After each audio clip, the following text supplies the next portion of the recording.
तो मित्रों, कल हम चर्चा किए थे सूत्र नंबर 2 का,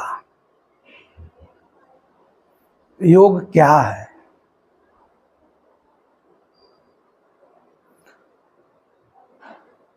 तो कल हमने चर्चा किया था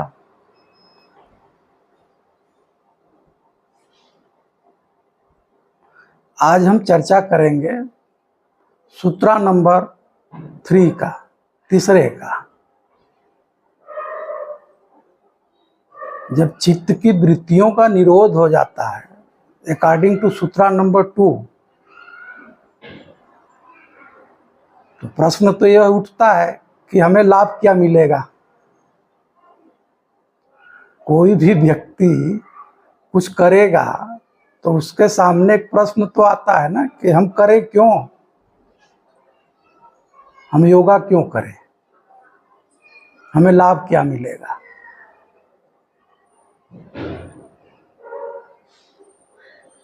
योगा है क्या, ये तो एक्सप्लेनेशन हो गया, लेकिन हमें लाभ क्या मिलेगा।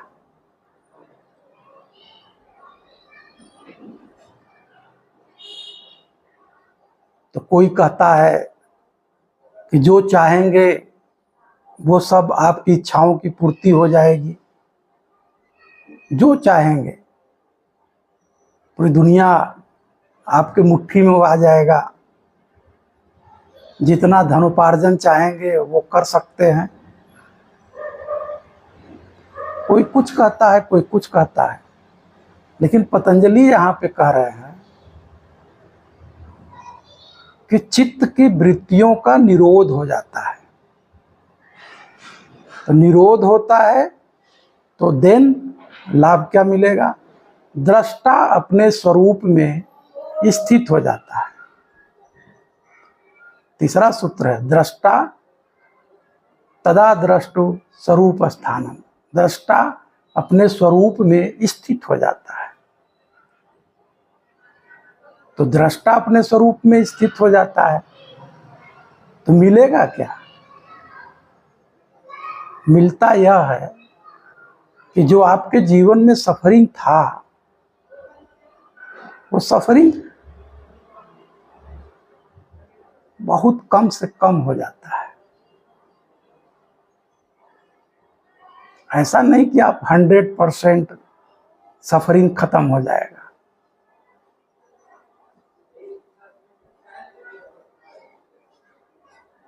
हाँ, ये जरूर है, अनावश्यक सफरिंग खत्म हो जाता है।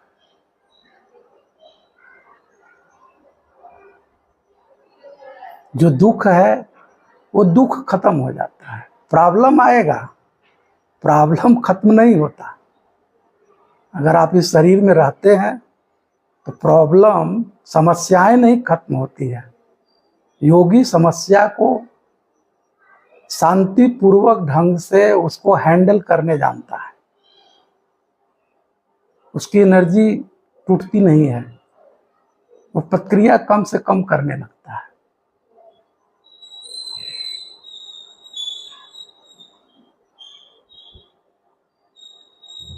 तो दृष्टा अपने स्वरूप में स्थित हो जाएगा तो आपको एक आनंद की, एक शांति की अनुभूति होने लगेगी।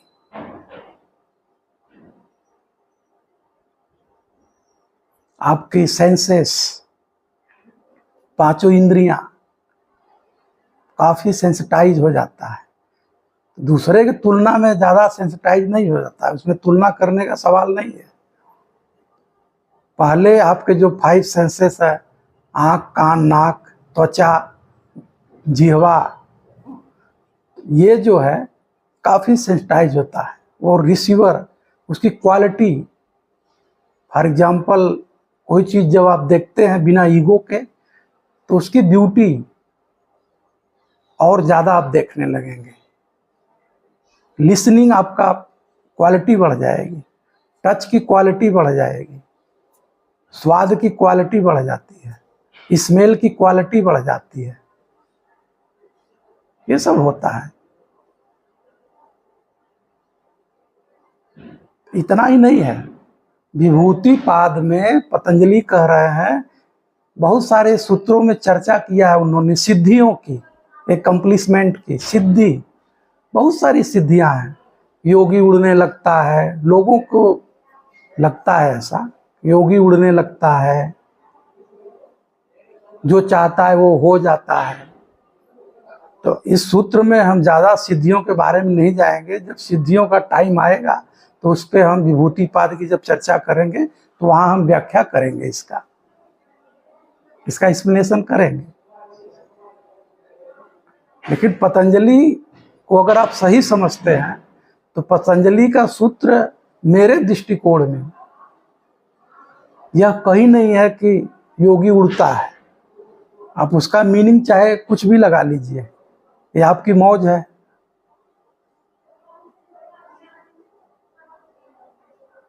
ऐसा होता नहीं है। इसका मतलब इतना है कि जब ईगो लेस होते हो, आइडेंटिटी लेस होते हो, तो आपकी सेंसेस संबंधी जो क्वालिटी है वो बढ़ जाती है। आप सोच नहीं सकते कितना बढ़ जाती है। ये सब चीजें मिलती है, इसमें शक का विषय ही नहीं है, ये जरूर मिलता है।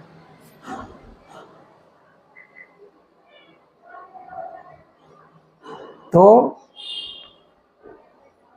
इस सूत्र में है तदा दृष्टा स्वरूप स्थान, दृष्टा अपने स्वरूप में स्थित हो जाता है। तो दृष्टु जो है, दृष्टा, सीयर एंड सीन, पुरुष और प्रकृति। जब आप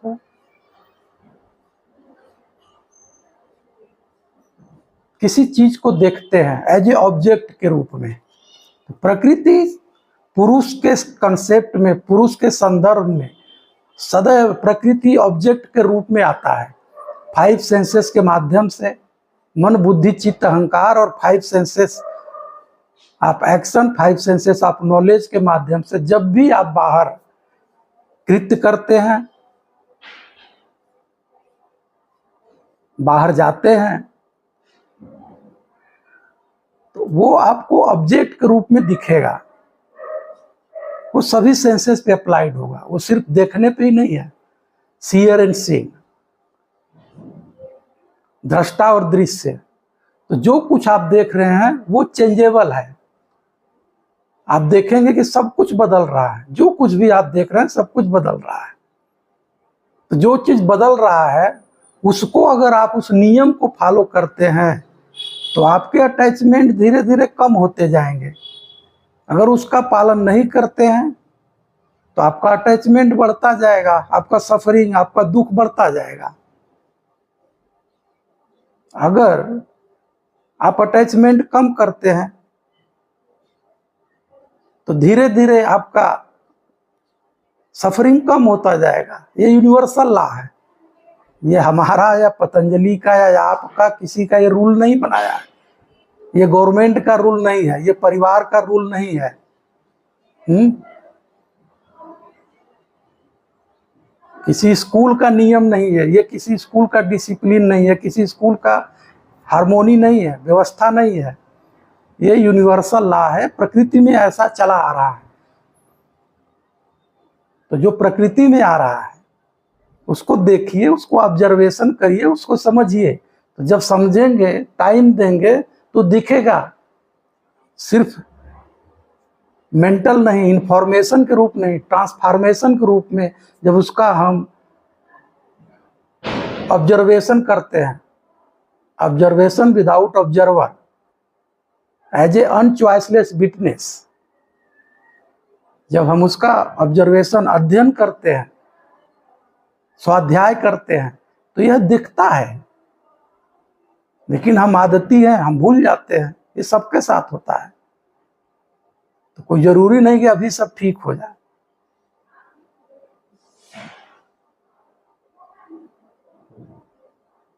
तो करना क्या है? आप शरीर को देखिए, शरीर भी बदल रहा है, श्वास भी बदल रहा है, आपके अंदर सेंसेशन भी बदल रहा है, pleasure and pain, breathe also, exhale inhale. Thought जो है माइंड के तल पे, पॉजिटिव थॉट, निगेटिव थॉट आ रहे हैं जा रहे हैं, ऊर्जा है। इमोशंस पॉजिटिव निगेटिव आ रहा है जा रहा है, आप क्या कर सकते हो, ये बदल रहा है। जरूरत है तो इसका प्रयोग करिए, तटस्थ रहिए, जितना हो सके तटस्थ होने की कोशिश करिए, प्रयास रहित प्रयास करिए, प्रयास सहित प्रयास मत करिए, प्रयास रहित प्रयास करिए, एफर्टलेस एफर्ट।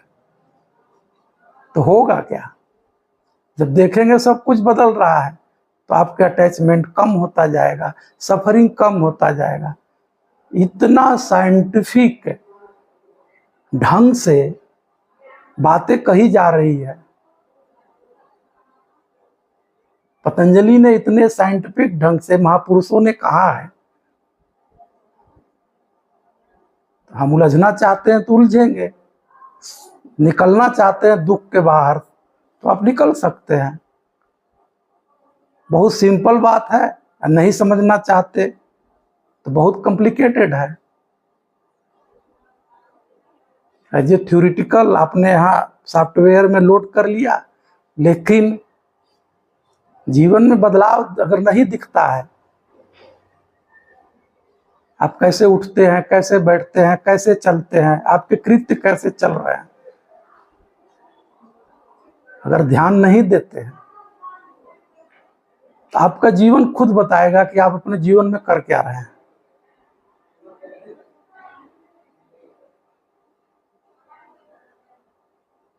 तो जब ऐसा ऑब्जर्वेशन आप करते हैं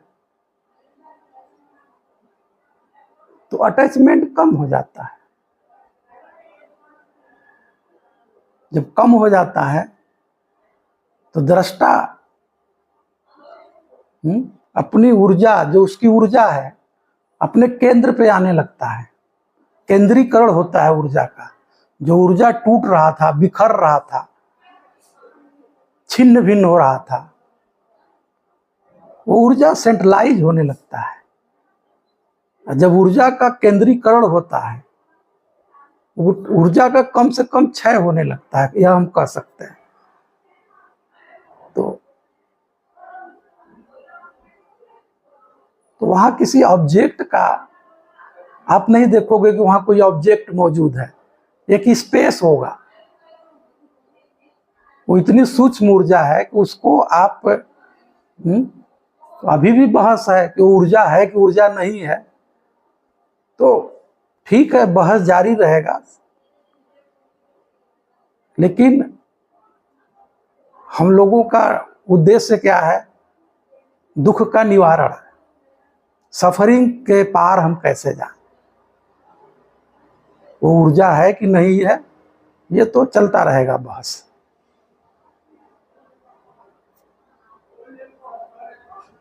तो आप अपने आप, कोई अनुभूति कहता है, कोई अनुभवातीत कहता है, शब्दों से ठीक है, आप समझ लीजिए इसको, पहले इसको ट्राई करिए। धीरे धीरे आप एक शांति अंदर अनुभव करेंगे, शरीर के तल पे प्लेजर अनुभव करेंगे।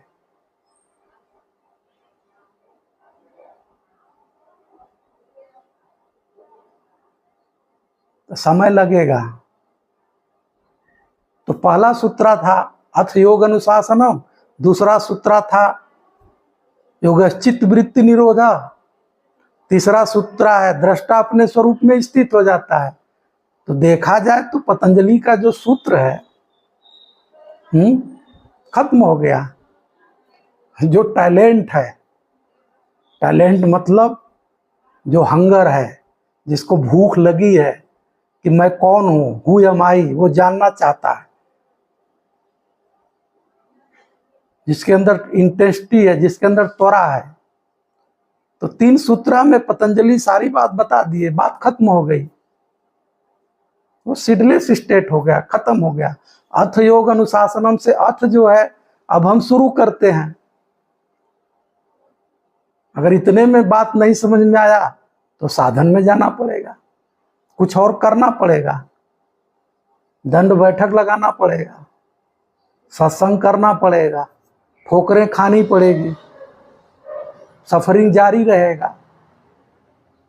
तो कैवल्य पाद में इतने में नहीं समझते तो समाधि पाद, साधन पाद, विभूति पाद, कैवल्य पाद, चौथा हो जाएगा कैवल्य पाद।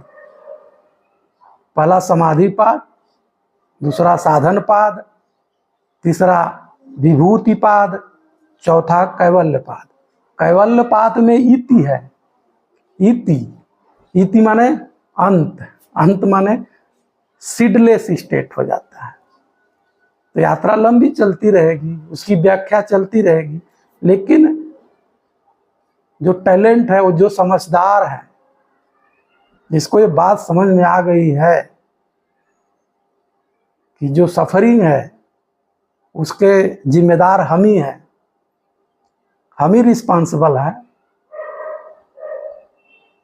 तो 3 सूत्र में खत्म हो गया। पतंजलि का पूरा खत्म हो गया सूत्र। नहीं समझते हैं तो चौथा सूत्र कुछ और कहता है।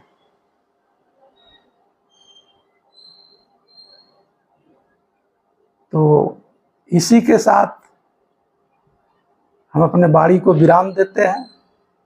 फिर अगले सूत्र की व्याख्या अगले वीडियो में करेंगे। धन्यवाद।